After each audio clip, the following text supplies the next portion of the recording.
then Tom, put into a moon ship or a Mars ship. Those astronauts on board right now, what are they doing? There's one last sort of verbal handshake now that they've closed their visors. They're saying good luck to each other, almost a way of saying let's get this job done. Good luck to everybody. And then it's quiet on board as you go through the final steps in the checklist. And this is where the adrenaline starts to flow. This is where the goosebumps start up. And you're focused on how this space shuttle, this beast that you're sitting on top of, is starting to come alive.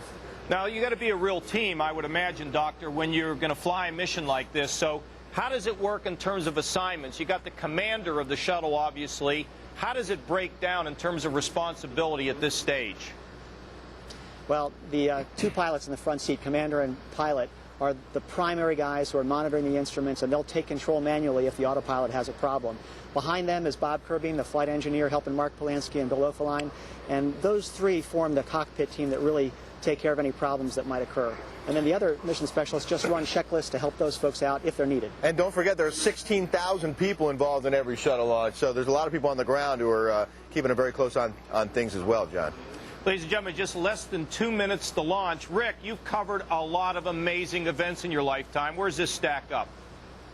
It's one of the most incredible things I've ever seen and felt, because you really do feel it, even miles away from the launch pad, in your gut. Your whole body shakes as that thing rumbles into the sky. There's 37 million horsepower just in the Space Shuttle's three main engines, and the solid rocket booster, the external fuel tank. I mean, it's an incredible sight, and it's really a modern marvel. We got about 90 seconds to launch. Doctor, when do you get to breathe easy? Well, this is going to be a really exciting, adventure-filled 8.5 minutes to orbit, and it's not until the main engine's cut off 8.5 minutes after takeoff that the crew can afford to take a deep breath, because then you know you're almost in Earth orbit and the mission's underway. But this is going to be a really nerve-wracking 8.5 minutes for them.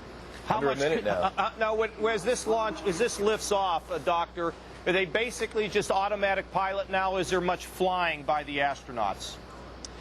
You're right. It's automatic pilot unless something goes wrong, and then the crew can take over manually using the control sticks at the orbiter's flight deck and fly. But they can't do as good a job as the autopilot can if it's working perfectly. And everything looks good on the shuttle at this point. Only a minute to go.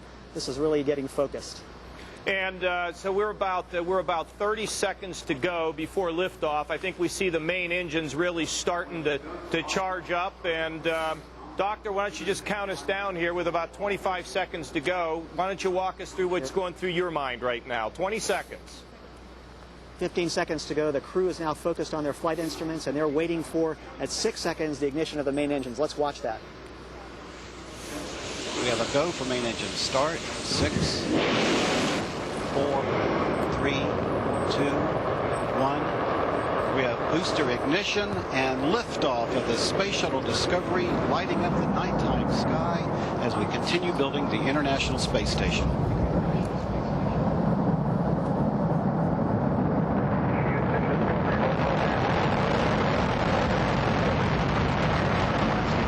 Discovery rolling on course for the International Space Station. Speed 1,000 miles an hour, altitude 1 mile, downrange 4.5 miles from Kennedy Space Center already.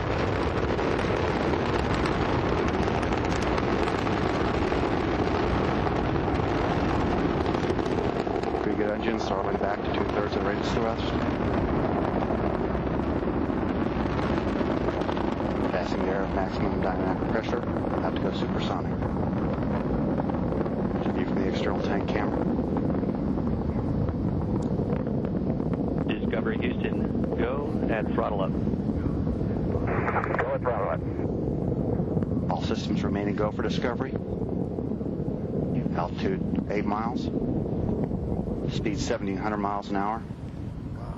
Downrange 10 miles from Kennedy Space Center.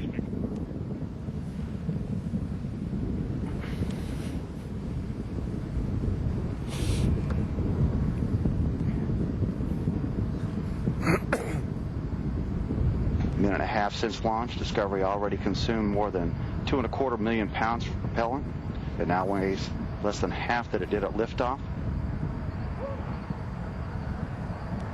Altitude 18 miles. Speed 3,000 miles an hour. Already 22 miles northeast of Kennedy Space Center.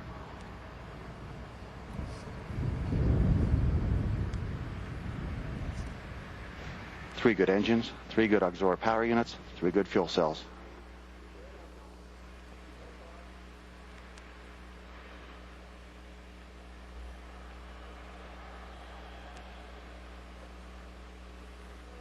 Booster officer confirms clean separation of the 2 solid rockets. Discovery's 3 engines now powering the second stage.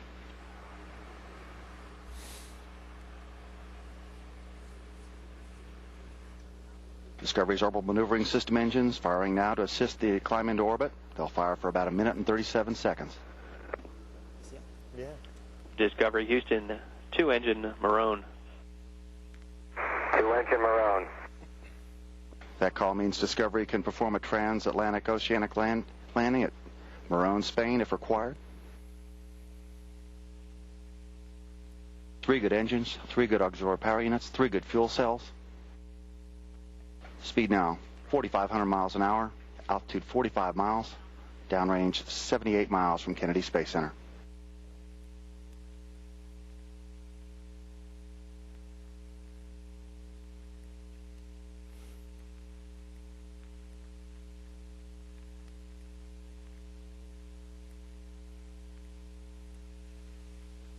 Approximately 5 minutes remaining until main engine cutoff.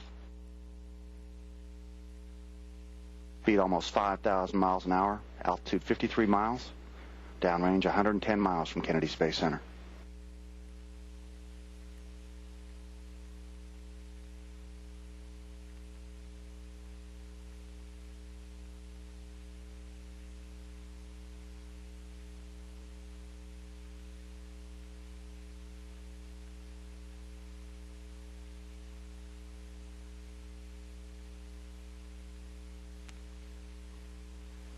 Discovery Houston, negative return. Well, ladies and gentlemen, you have just watched the launch of the shuttle Discovery. Spectacular is the only way to describe it. You know, and I just get so excited about it because as a young kid, I can remember sitting with my mom and dad and my sister and my brother when we landed on the moon. I don't know how many of you go back to that, but every time I see a shuttle launch like this, it's very exciting for me because it takes me way back. I also had the privilege of being able to spend a lot of time with John Glenn. As you know, John was the first man to have actually done an orbit around the Earth, and it's just remarkable to hear of his experience. And most Americans don't know, but at one point in time, his life was really at risk as that capsule he was in was threatening to incinerate because of the loss of protection. But as we all know, that worked out great, and John Glenn not only went on to be a great American hero, but a United States Senator as well. Doctor, are you still with us? Yes, John, I'm right here. What a spectacular send-off for tell us where Discovery. we are at this point now. What's going on inside that shuttle?